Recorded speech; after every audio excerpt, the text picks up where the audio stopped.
right, kiddos, we're going to be working on our scientific process slides, and you should be all the way from slides 1 to, I think we're on slide 12 today. Is that right? Okay. If you have questions about slides 1 through 11, please let me know. But we're already past all those, and so if you're missing anything, let me know, and I'll help you with that. So you're going to be using the scientific process slides as well as Quizlet to find the definition. So go ahead and pull your Quizlet up. And when you're on your Quizlet, you can do the flashcards. It wants you to sign in, but you can just scroll down to the bottom. Do you see that, guys? Where you scroll to the bottom, and it gives you all the definitions there without signing in. Quizlet. It's this one right here. Quizlet scientific process. It's the one we've been working on. Don't type in Quizlet. You'll have it right here on the Google Classroom. So you go ahead and open that up, and then you're going to open up your lab notes soil experiment. Click on that. Yeah. Because we're going to finish this and turn it in today. Okay, so now what you're going to do is you should have, like I said, slides 1 through 11 done, and we're on slide 12 today. All right. So I went ahead and typed these in for you guys. It says, what is the definition of quantitative observations? Go to your Quizlet and find the definition on your Quizlet. Yeah, change it to observations. It should say quantitative observations if it doesn't say that. When I think of quantitative, I think of quantity. That's a number, right? I'm counting something. This observation is represented by a number.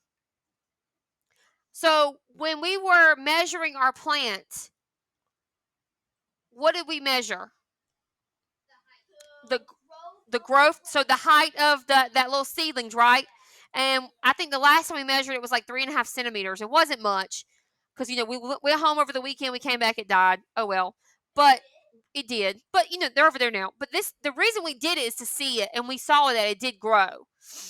And so we saw that our plant grew 3.5 centimeters. Can you go to your seat and YouTube, baby doll? Thanks. Right there. Alyssa, go ahead. To your seat. Thanks, babe. All right.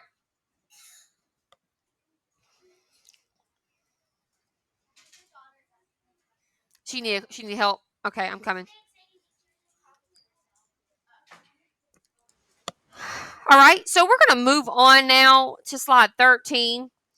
And it asks, what is the definition of the qualitative observations? And so for this one, you're not really measuring like a measure, like a number, but it's words. You're collecting quality. You're collecting the words of whoever it may be. So it's not going to be numbers. You understand the differences in something. So I'm going back to my going back to my Quizlet. I'm going to go down to the qualitative. All right. So right here it says description not expressed as a number. So if I were to say to you, how was Meet the Teacher? You may say, it was great. I really enjoyed it. I can't wait for school to start. So you're using your words, right? Are we able to measure that? Are we able to count? No. Are we able to measure with a ruler? No. Are we able to measure with a temperature gauge? No. Yes, ma'am. I can't see that. Okay.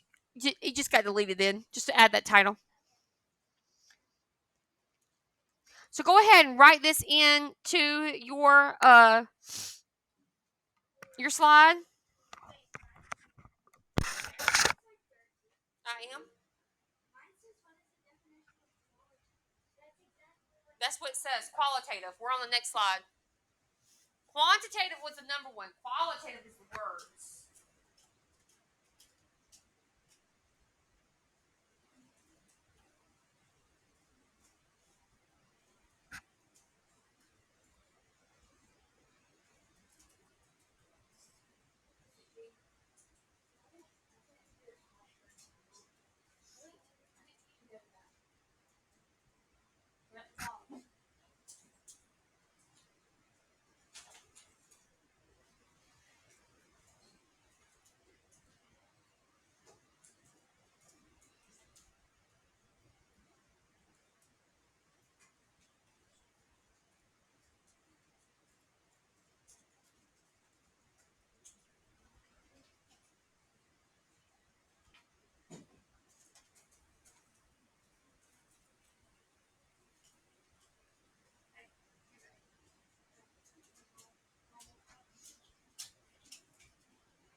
All right, so I'm going ahead and moving on to slide 14.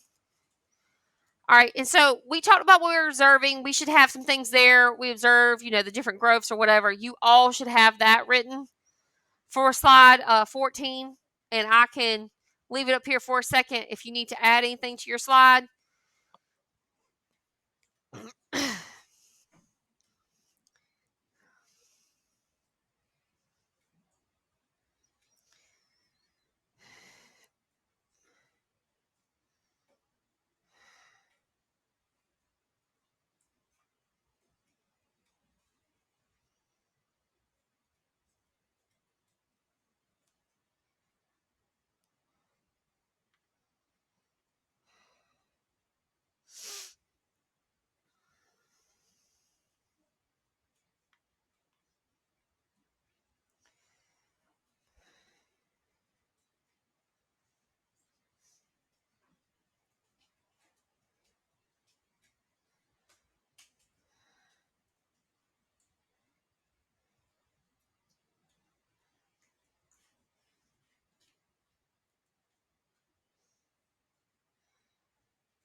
Okay, so on to slide 15.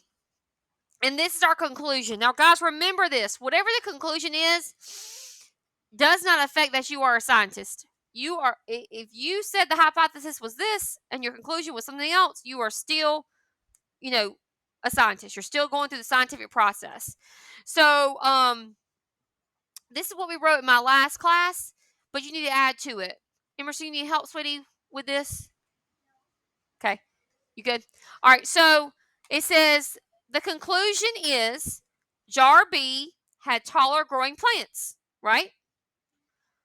The tallest were 3.5 centimeters. Jar A never had enough growth to measure the plants.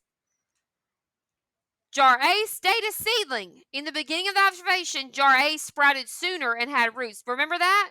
We were all excited because Jar A was sprouting already. We're like, oh yeah, we came back from the weekend. What happened? Jar B shot up. It says, however, we returned from the weekend, Jar B was taller. So that highlighted thing, so make sure you have that little paragraph right there typed. But what I want you guys to do is that highlighted yellow. Make sure you have both, the paragraph and the highlighted yellow. It says, my hypothesis was correct or incorrect because.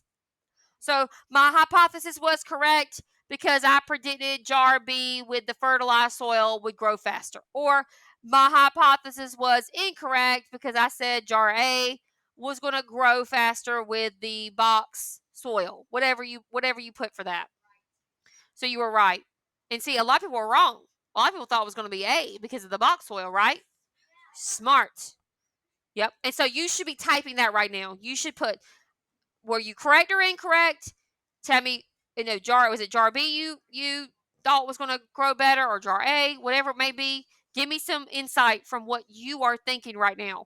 When you're writing your conclusion, yes, you have the facts there. So that's what we have. We have a paragraph of facts. But then we also are going to talk about what happened. And you can also say what I think happened. Well, I think this may have been better because it was fertilized soil and we don't have enough information about jar B. Yes, ma'am. That's fine. If you're still working on 14, that's fine. So I'm going to stop this video.